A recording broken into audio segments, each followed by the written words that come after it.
Actually, in regards to human trafficking, 70% of human trafficking victims are women. So can I explain to you why I believe we live in a patriarchy and why I believe we live in a society that's preferential to men? So I'm going to use the example of male violence. There's a lot of places I can look, but we're going to talk about that. 81% of women have been sexually assaulted, and 6 have been raped, and 4 women are the victims of domestic violence. 98% of perpetrators of rape and sexual assault are men. 95% of perpetrators of domestic violence are men. Actually, in regards to human trafficking, 70% of human trafficking victims are women.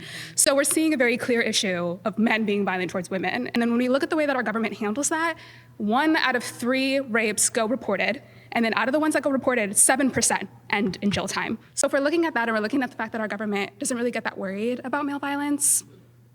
Well, so what I would say is, going back to biological differences, men are naturally inclined more towards aggression than women are. So I am not shocked by you telling me. And if you looked at, like I said, male on male crime, you would see that there are more instances of men killing other men than there are instances of women killing other women. And that, I think, actually speaks to our biological differences, which is actually at the root of everything that I believe about feminism being a lie, is because they're trying to program people to believe that men and women are the same. Now, I don't think that pointing to the fact that men are more aggressive than women, which is a point that you and I 1000% agree on, whether or not that manifests in the very wrong way of men harming other men, which I think they do more probably than they are beating women, men on male violence.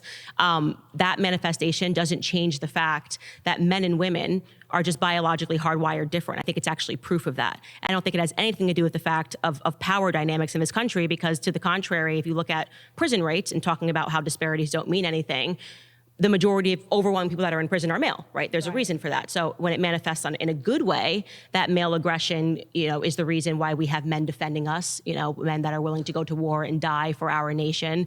So aggression being an aspect of masculinity has nothing to do with the conversation of whether or not feminism is harming women today. Yeah, I mean, I agree with you that we agree. Women are biologically different. Yes, Men but I want you to connect it to is, I guess, power.